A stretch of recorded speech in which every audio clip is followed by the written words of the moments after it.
आहे ती लीन झालेली आहे कशामध्ये आपल्या स्वरूपात. म्हणजे व्यष्टी अज्ञान, या व्यष्टी अज्ञानामध्ये ती काय झाली बुद्धी लीन झालेली आहे. आणि जेव्हा जागृत अवस्थेमध्ये ती प्रगट होती आणि त्यावेळेस ती बुद्धी काय होते आपलं स्वरूप दाखवते. आणि झोपेमध्ये आणि त्या व्यष्टी अज्ञानामध्ये काय होती ती लीन होती. आणि सगळे जागृत पदार्थ आणि ते आपल्या पोटात घेते. ही जागृत अवस्था काय करते ती हे सगळे विश्व कुठे घेते आपल्या पदरात घेते आणि आपणही लीन होते. म्हणून जागृत अवस्था आपल्याला झोपेमध्ये दिसत नाही, कारण बुद्धीमध्ये ती लीन झालेली आहे. ती बुद्धी आहे पण ती लीन झालेली आहे असे. झोपेमध्ये बुद्धीचा अत्यंत अभाव नसतो. अत्यंत अभाव नसतो बापा, ती लीन झालेली असती. नाही असं नाही, ती लपून बसली आपल्या स्वरूपात. तिचं स्वरूप कोणतं व्यष्टी अज्ञान आहे का नाही. व्यष्टी अज्ञानाचंच कार्य म्हणजे बुद्धी असं आहे. ती आपल्या कारणात म्हणजे कुठस्थ आश्रित अज्ञानात लीन असते एवढेच. हा, म्हणजे ते अज्ञान कोणाच्या आश्रित राहत आहे, कुठस्थ चैतन्याच्या आश्रित राहत आहे का नाही. म्हणजे त्या अज्ञानाला चैतन्याशिवाय सत्ता सुरती ही नाहीच. कोणाला अज्ञान हे अनिर्वचनीय मिथ्या आहे. मिथ्या पदार्थाला अधिष्ठानाची सत्ता असते. सत्ता सुरती त्या व्यष्टी अज्ञानाला कोणाची आहे, कुटस्थ चैतन्याची. आणि त्या कुटस्थ चैतन्याची सत्ता सुरती त्या अज्ञानाला आहे. म्हणून त्या अज्ञानात आणि ती बुद्धी काय करते लीन होती. कुठं सुषुप्ती अवस्थेत म्हणजे झोपी अवस्थेत ती लीन झाली. लीन झाल्यामुळं आणि हे काय की त्या व्यष्टी अज्ञानामध्ये एवढं बी लक्षात ठेवा की ते कारण आहे. व्यष्टी अज्ञान हे काय कारण आहे. कारणात दुःख नाही, कारणात बद्धता आहे. हे लक्षात ठेवा जाता जाता. कारण म्हणजे व्यष्टी अज्ञान कोण आहे, कारण आहे. या कारणात काय आहे बद्धता आहे. आणि त्याच कारणात त्यातच कार्य, त्या कार्यात काय आहे दुःख आहे. आता बुद्धी काय झाली त्या व्यष्टी अज्ञानात काय झाली लीन झाली. म्हणजे आपल्या स्वरूपात ती लीन झाली. म्हणजे व्यष्टी अज्ञानात ती लीन झाली. आणि जेव्हा जागृत अवस्थेमध्ये तिचा प्रभाव वाढतो म्हणजे कार्य वाढतंय. म्हणजे कार्य जगत देह प्रपंच करता भोगता हे सगळं कार्य दिसतंय. म्हणजे या कार्यामध्येच काय आहे दुःख आहे. कार्यात दुःख आहे आणि कारणात बद्धता आहे असं लक्षात ठेवायचं. लक्षणामध्ये नुसता बुद्धी असा शब्द आहे. कोणत्या स्वरूपाची ती आहे. आता ही बुद्धी कोणत्या स्वरूपाची, हिरवी का तांबडी का लाल का काळे का काय बेरंगी, हिचं स्वरूप काय आहे काही सांगता येत नाही. हिचं स्वरूप फक्त बुद्धी एवढाच प्रयोग असा केलेला आहे. ते कोणत्या स्वरूपाची आहे, हिरवी आहे का पिवळे आहे का तांबडे आहे हे काही सांगता येत नाही. आणि शास्त्राने हिचं स्वरूप काही सांगितलं नाही असं. ती आहे हे सांगितलेले नाही. पण इतक्या बारकाव्यात पडण्यापेक्षा तुमच्या समजुती करता बुद्धी अथवा व्यष्टी अज्ञान इतका लक्षणात फरक केला म्हणजे झालं. काय पण इतक्या बारकाव्यात पडण्यापेक्षा तुमच्या समजुती करता बुद्धी अथवा व्यष्टी अज्ञान इतका लक्षणात फरक केला म्हणजे झाले. इतकाच लक्षण बुद्धी किंवा व्यष्टी अज्ञान एवढाच फरक. व्यष्टी अज्ञानामध्ये काय आहे कारण आहे का नाही आणि बुद्धी म्हणजे कार्य सर्व असा एवढाच फरक. बाकी काय व्यष्टी अज्ञानात कुठं चैतन्याचा आभास म्हणा किंवा बुद्धीमध्ये कुठं चैतन्याचा आभास म्हणा सारखंच. सर्व व्यापक चैतन्य आश्रित अज्ञान आहे हे मागे सांगितलेच आहे. तेच समष्टी अज्ञान. आता समष्टी अज्ञान आणि व्यष्टी अज्ञान सर्व जगाला जगत उत्पत्ती आपल्याला जी दिसती हे सर्व जगताला काय याला समष्टी अज्ञान म्हणतात. हे जग पृथ्वी आप तेज वायू आकाश 14 भवन हे समष्टी अज्ञान. हे समष्टी अज्ञानाचं काय आहे हे कार्य आहे. आणि बुद्धी आणि हे व्यष्टी अज्ञानाचं कार्य आहे. मन बुद्धी चित्त अहंकार हे देह प्रपंच या देहापुरतं जे अज्ञान त्याला व्यष्टी अज्ञान म्हणतात. म्हणजे आपल्या सारथीन हाताचा हा देह हे व्यष्टी अज्ञानाच्या तमगुणाचं कार्य म्हणजे स्थूलदेह. व्यष्टी अज्ञानाच्या सत्वगुणाचं कार्य म्हणजे सूक्ष्म देह. आणि कारण देह म्हणजेच व्यष्टी अज्ञान म्हणा किंवा अज्ञान म्हणा किंवा अविद्या म्हणा किंवा काही म्हणा म्हणून ते काय सगळ्याला उपादान कारण म्हणजे कार्याचा प्रवेश असून ज्याच्यापासून कार्य राहत नाही होत नाही त्याला म्हणतात उपादान कारण. मग हे व्यष्टी अज्ञान काय आहे? सगळ्या देहाला उपादान कारण आहे म्हणून त्याला व्यष्टी अज्ञान म्हणजे देहापुरतंच जे कार्य होत आहे जे हा एवढंच फक्त त्यालाच व्यष्टी अज्ञान म्हणतात. आणि सर्व जगत दिसतं त्याला समष्टी अज्ञान म्हणतात. ते ब्रह्मस्वरूपावर आध्यस्त आहे. ते समष्टी अज्ञान कोणावर आध्यस्त आहे? ब्रह्मस्वरूपावर ते आध्यस्त आहे. आणि इकडं कुठंच चैतन्यावर हे व्यष्टी अज्ञान आध्यस्त आहे. असा फरक आहे. व्यष्टी अज्ञान म्हणा की समष्टी अज्ञान म्हणा कोणताही यालाच कारणाध्यास आणि हे कार्याध्यास म्हणायचं एवढंच. आता व्यष्टी अज्ञान हे काय आहे? कारणाध्यास. व्यष्टी अज्ञान हे काय आहे? कारणाध्यास. आणि हे समस्त सर्व जगत दिसत आहे कार्याध्यास एवढंच बाकी काय नाही. त्या अज्ञानापैकी एका शरीरात जो अज्ञान नाश कारण असेल ते व्यष्टी अज्ञान. एका शरीरापुरतं जेवढं कार्य होते शरीराचं तेवढ्यालाच काय म्हणतात? व्यष्टी अज्ञान. आणि हे व्यष्टी अज्ञान अनेक आहे. जेवढे शरीर तेवढे व्यष्टी अज्ञान असं आहे. आता दुसरे लक्षण असे कुठस्थ चैतन्य व्यष्टी अज्ञान त्या व्यष्टी अज्ञानात चैतन्याचा आभास हे तीन मिळून जीव चैतन्य. आता व्यष्टी अज्ञानाचा जरी विचार का व्यष्टी अज्ञान हे कुठे चैतन्याचा आभास मिळून व्यष्टी अज्ञान आभास आणि कुठे चैतन्य हे तीन मिळून काय झालेलं आहे? जीव असा झालेला आहे. असे लक्षण केले म्हणजे प्राज्ञाची हानी होणार नाही. हा म्हणजे प्राज्ञे तो म्हणतो ना अव्यक्ती दोष येतो त्याची हानी होणार नाही. कारण सुषुप्तीमध्ये अज्ञानाचा अभाव नाही आणि सुषुप्तीमध्ये जो प्रतिबिंब सहित अज्ञानाचा अंश आहे तोच जागृती स्वप्नावस्थेत बुद्धिरूप परिणामास प्राप्त होतो. तो अंश आहेच. कुठं चैतन्याचा अंश आणि बुद्धीमध्ये काय आहे? म्हणून प्राज्ञाची हानी होत नाही असे. म्हणून तो अज्ञान नाशही चैतन्य प्रतिबिंबासहित असतो असे म्हटले पाहिजे. आणि त्याच अज्ञान नाशाच्या जागृत स्वप्नावस्थेमध्ये बुद्धिरूप परिणाम होतो. त्याच व्यष्टी अज्ञानाचा जागृत अवस्थेमध्ये काय होतं? बुद्धिरूप परिणाम होतो म्हणजे जास्त फैलातो. व्यष्टी अज्ञानामध्ये काय तितक्यापुरतंच जसा की मंद दिवा आपण लावला असताना आणि त्याच्यावर काच लावला की प्रकाश जास्त पडतो तसा व्यष्टी अज्ञान सुषुप्तीमध्ये व्यष्टी अज्ञान त्याचा प्रकाश आहे पण कसा येतो? मंद आहे. आणि बुद्धिरूपी काच आणि वरून लावला असताना काय होतं? प्रकाश. म्हणजे की बुद्धिरूप तेच व्यष्टी अज्ञान काय होते की बुद्धिरूपाने परिणाम पावतो. सुषुप्तीमध्ये व्यष्टी अज्ञान आणि ते जागृत अवस्थेमध्ये त्याच व्यष्टी अज्ञानाचा परिणाम काय होतो? बुद्धी होते. मग बुद्धीचा परिणाम जास्त काच लावल्यामुळं आणि जास्त फायदा होतो असं होतं. म्हणजे मी आमका आहे मी संसारी आहे असा भ्रम असा होतो निर्माण. आणि त्या बुद्धीमध्ये संसार धर्माची प्रतीती होते. आणि त्याच बुद्धीमध्ये काय होते? संसार धर्माची प्रतीती होती.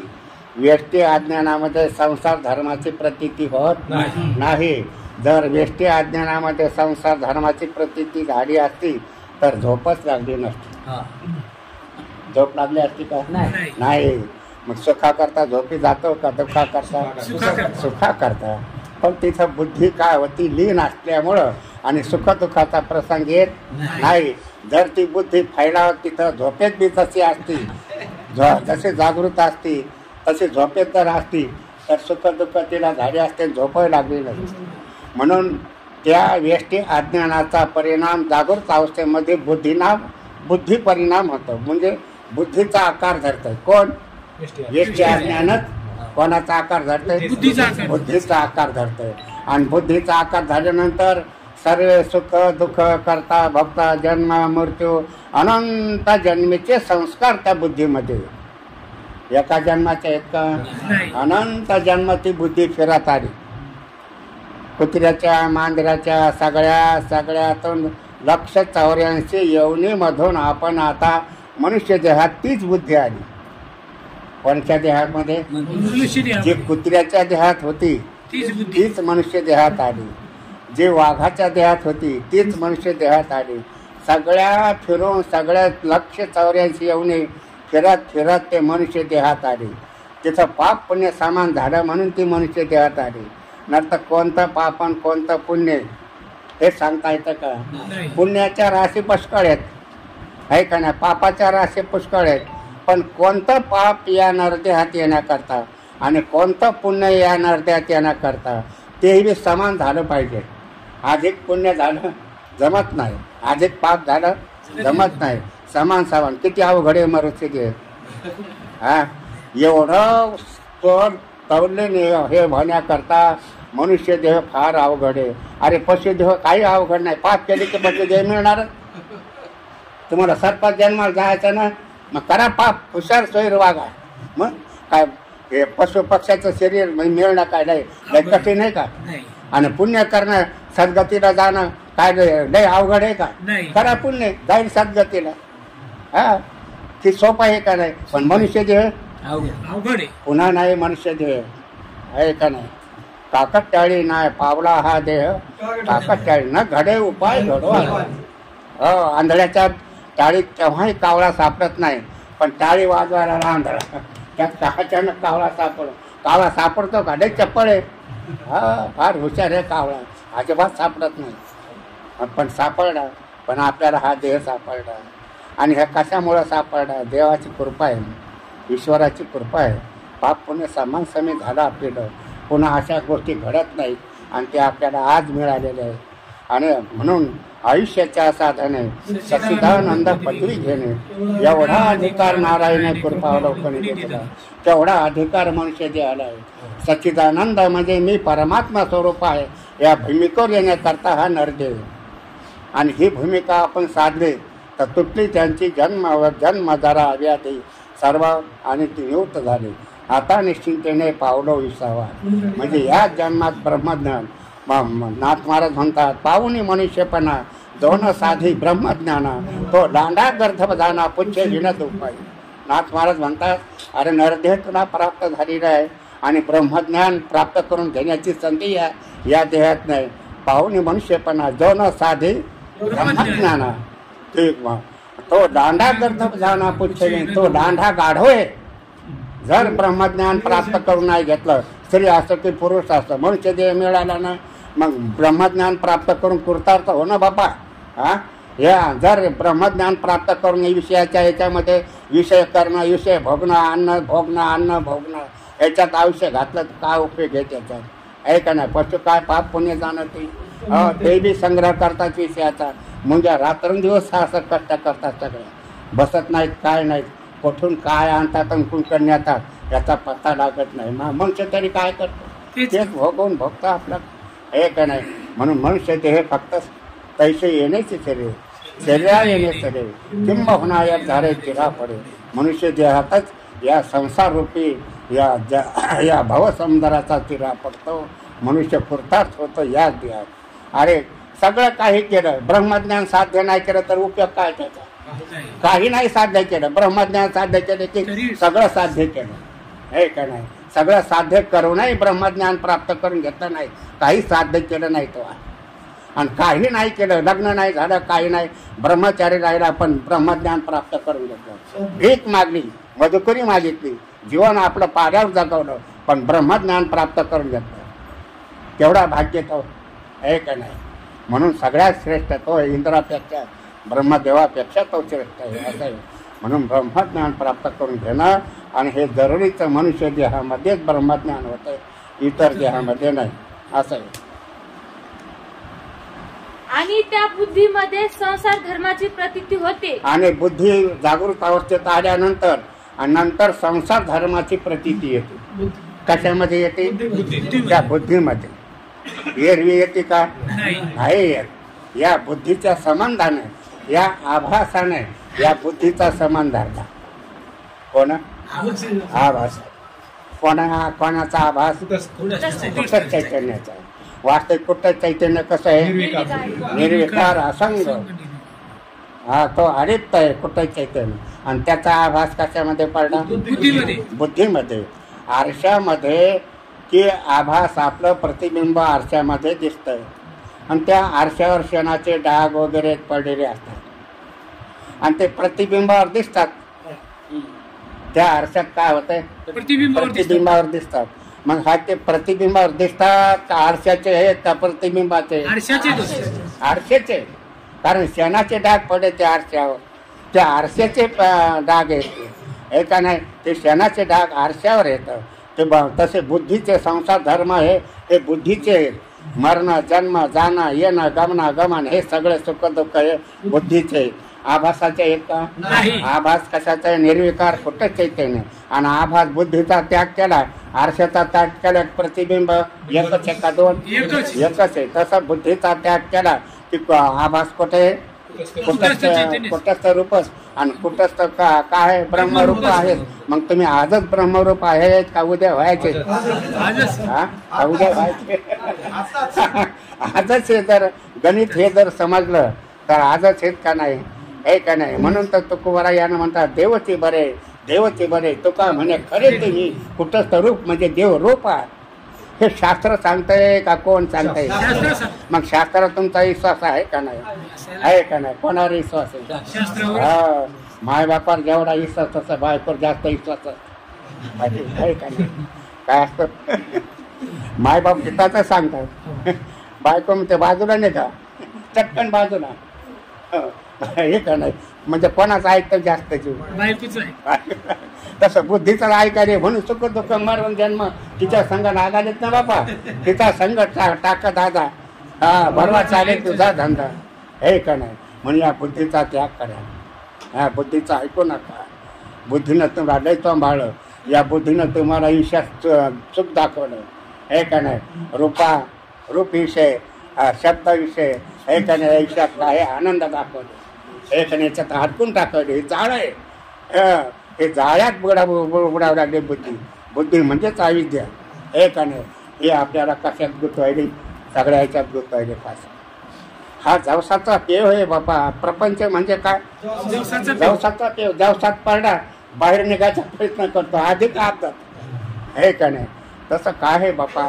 म्हणून काय आहे की याच्यामध्ये आणि सगळं जागृत अवस्थेमध्ये बुद्धी वेष्टी अज्ञानच ते बुद्धीचा आकार धारण करते. आणि त्या बुद्धीमध्ये सगळे संस्कार म्हणजे वासना, लोकेशना, वितेशना, धारेशना, पुत्रेशना, वितेशना, ह्या सगळ्या देह वासना ह्या सगळ्या अंतःकरणा म्हणजे त्या बुद्धीत वळवळ करतात. आणि त्या वासनेमुळं पुन्हा जन्म घ्यावा लागतो. वासनेच्या संजय घेणे लागे जन्म. म्हणून ही वासना बरोबर आहे आणि ते बुद्धीमध्ये आहे. म्हणून बुद्धीचा तुम्ही त्याग करा. बुद्धीलाच अनिर्वचनीय समजा. बुद्धी हे प्रतीचे मात्र आहे असं समजा आणि तिचा त्याग करा. असं आहे. नंतर आभास कुटस्थ रूपच आहे आणि कुटस्थ हे ब्रह्मरूपच असं विषय. व्यष्टी अज्ञानात होत नाही. व्यष्टी अज्ञानामध्ये कोणताच दोष नाही. संसार धर्म प्रतीला येत नाही. फक्त काय आहे? बद्धता आहे. आणि बुद्धीमध्ये काय आहे? सुख दुःख जन्म मरण हे बुद्धीमध्ये आहे. या अभिप्रायाने प्रथम केलेल्या जीवाच्या लक्षणात बुद्धी शब्द घातला आहे. आणि दोन्ही लक्षणे निरनिराळ्या दृष्टीने बरोबर आहेत. दोन्ही लक्षणं कुठस्थ व्यष्टी अज्ञान म्हणा की बुद्धी म्हणा, दोन्ही लक्षणं बरोबर आहेत. काय नाही. म्हणून कुटस्थ चैतन्याच्या लक्षणात बुद्धी अथवा व्यष्टी अज्ञान असे दोन शब्द विकल्पाने घातले आहेत. हा, विकल्पाने घातले पण हे कसे एकच आहे. व्यष्टी अज्ञान म्हणा का बुद्धी म्हणा, बुद्धीमध्ये चैतन्याचा आभास म्हणा किंवा व्यष्टी अज्ञानामध्ये कुठे चैतन्याचा आभास होणार, दोन्ही सारखेच आहेत. काय नाही. मुख्य जीवपणा व्यष्टी अज्ञानात आहे. सुख दुःखादी संसार धर्म बुद्धी असल्याशिवाय प्रतीत होत नाही. व्यष्टी अज्ञानामध्ये जीवपणा आहे. व्यष्टी अज्ञानामध्ये काय आहे? जीवपणा आहे. पण तो कसा आहे? गुप्त आहे. तो कसा आहे? जीवपणा आहे पण गुप्त आहे का नाही. कृष्ण गोकुळात मथुरेत जन्माला पण कसा आहे? गुप्त आहे. पण गोकुळात आल्यावर प्रगट झाला. तसं बुद्धीमध्ये आल्यानंतर, जागृत अवस्थेत आल्यानंतर बुद्धीमुळं काय झाला? तो जीवपणा प्रगट झाला. आणि व्यष्टी अज्ञानामध्ये जीवपणा आहेच. असा ब्रह्म विष्णू हे जे देवता आहेत यांच्यामध्ये झाड सुखाचं आहे. त्या स्वर्गामध्ये सुखाचं झाड आहे. पण बीज रूपाने काय अज्ञान आहे. म्हणजे जीवपणा आहे, तिथं बीज रूपाने आहे असं आहे. तसं कुठंच चैतन्याचा आभास म्हणजे बुद्धीमध्ये म्हणजे व्यष्टी अज्ञानामध्ये जीवपणा आहे.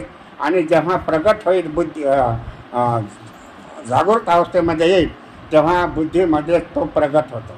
मी जीव आहे, मी प्रमाता आहे, मी करता आहे, मी भोगता आहे जेव्हा म्हणतो जागृत अवस्थेत आल्यानंतर तिथं प्रगट होतं.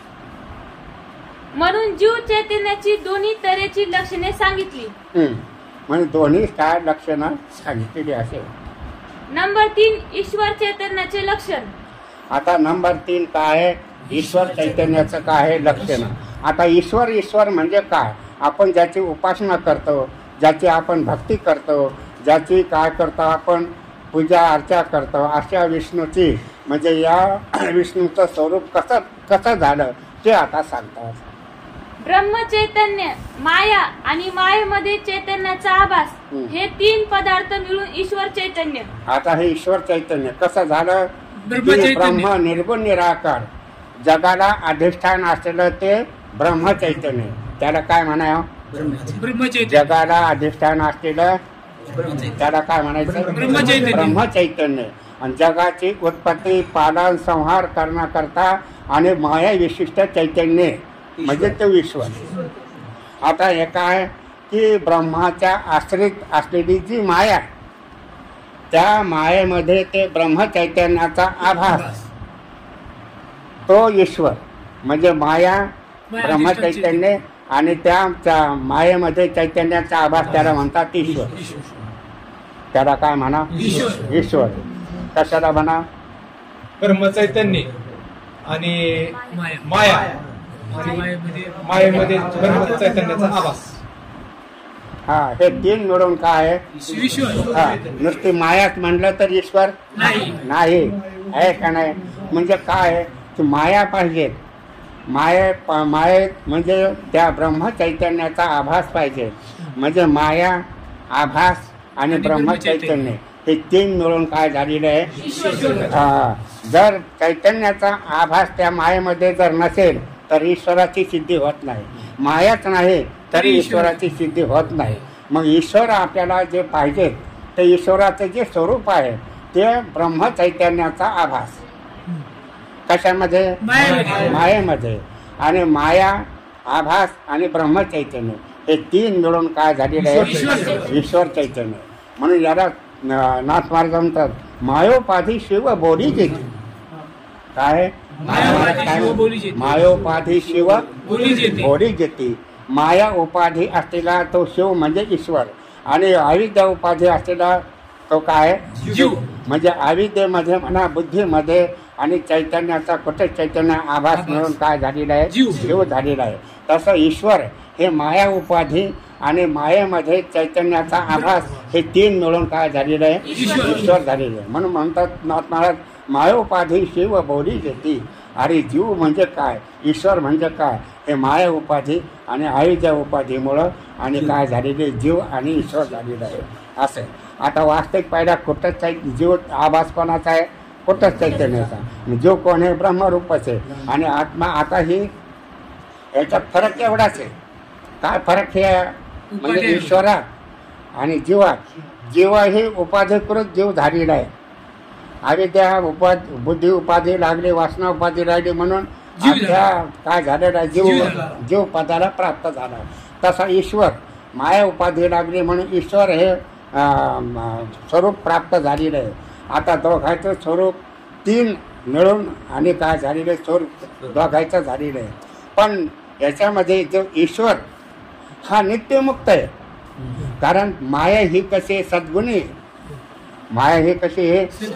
ते सतगुणी आहे, रजगुणी आहे, तमगुणी आहे हे आहे.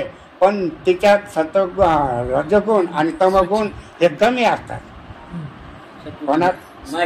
मायेमध्ये त्या तमगुणाचा आणि रजगुणाचा प्रभाव नाही आहे. सतगुणाचा जास्त प्रभाव आहे. म्हणून सत्वगुण मायेमध्ये असल्यामुळे ती माया ईश्वरावर आवरून टाकत नाही. काय करत नाही? आवरण टाकत नाही ते. कारण ती त्याच्या ताब्यात राहते. ती कोणाच्या ताब्यात राहते? ती ईश्वराच्या. ताब्यात ती राहते, आहे का नाही. पती जन्माला माझे उदरी मी झाले तयाचे नवरे. आता पती म्हणजे कोण? ईश्वर. ही कोण म्हणते? माया. मायेमुळे ईश्वर आहे का कशामुळे? मायेमुळे ईश्वर. मग ती काय म्हणते? पती जन्माला माझे उदरी मी झाले तिने बापाचे दादा केला हो. कोण वाईट म्हणे या बोल. हे का नाही. किती सोपं गणित आहे पण अवघड.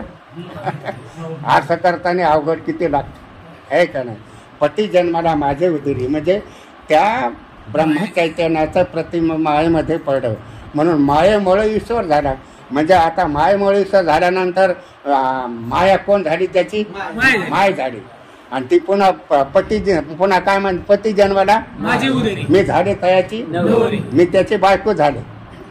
तेव्हा माझ्या पोटातच मुलगा आला आणि मुलालाच मी काय दाद केला.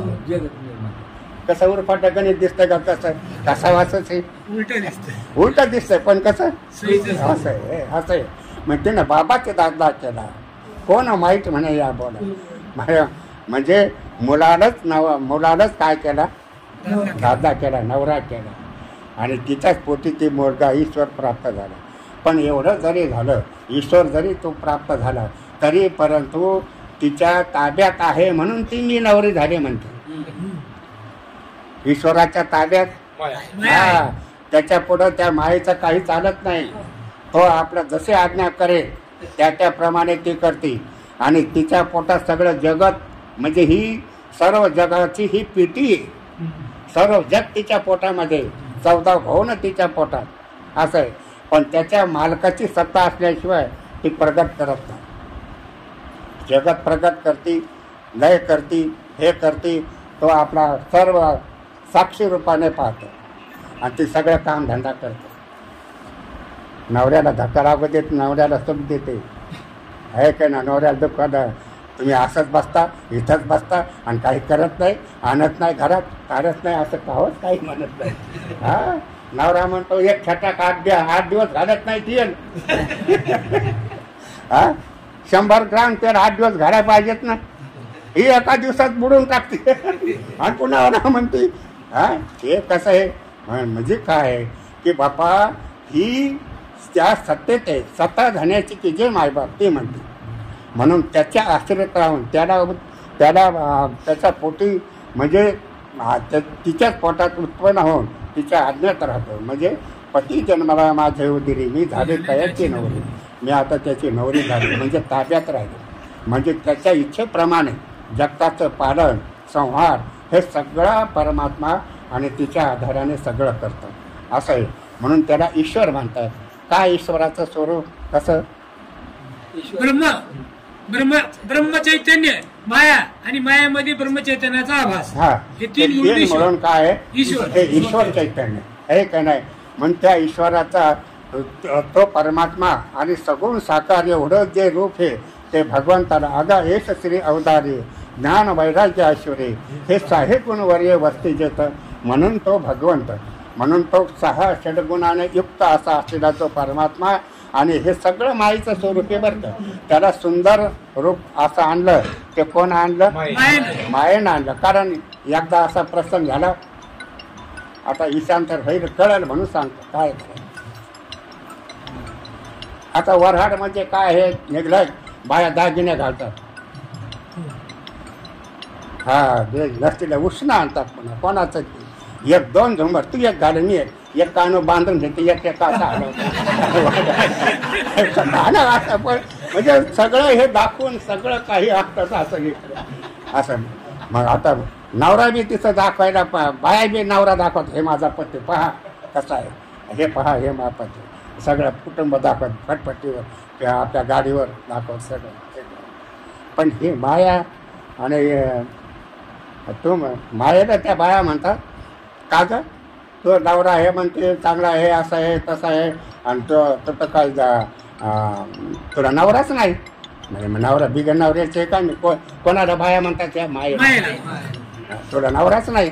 नवरा असता तर फटफटीवर कशावर बसून आले असते दोघं, डिमांड आणि दाखवलं असतं वराडात, हे माझा पती, त्या दाखवलं ही माझी पत्नी, हे दाखवलं असतं त्याला.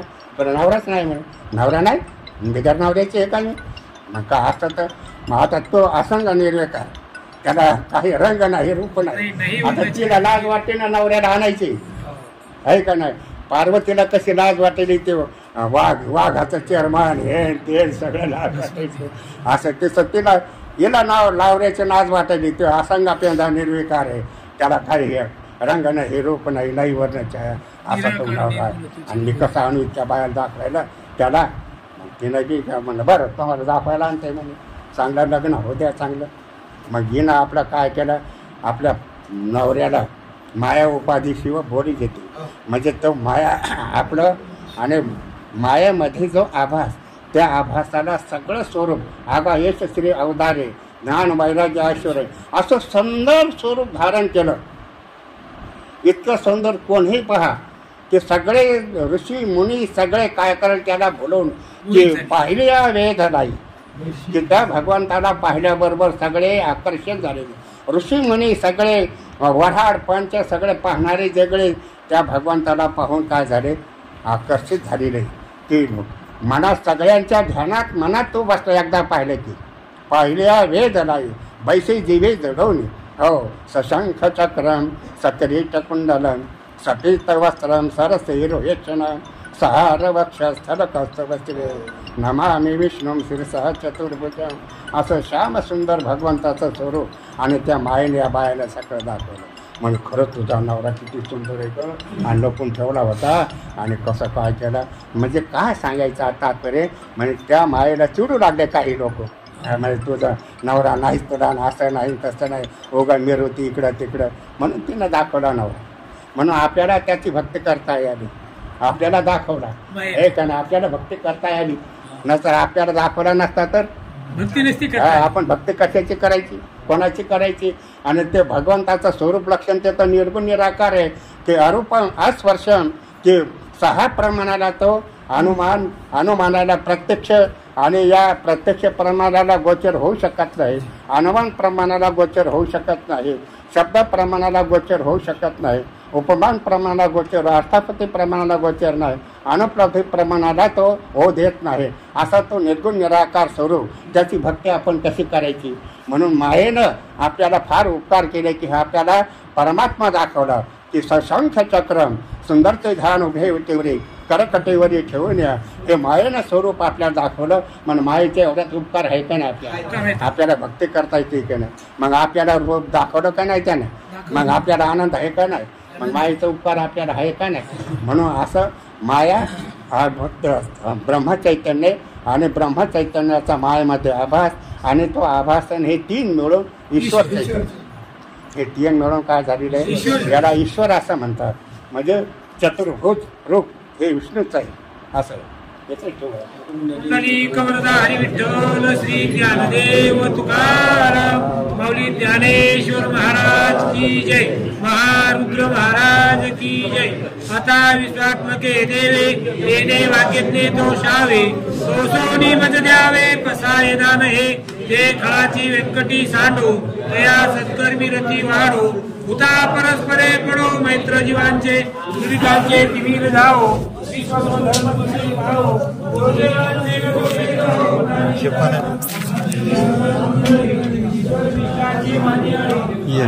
ये इकडे द्या.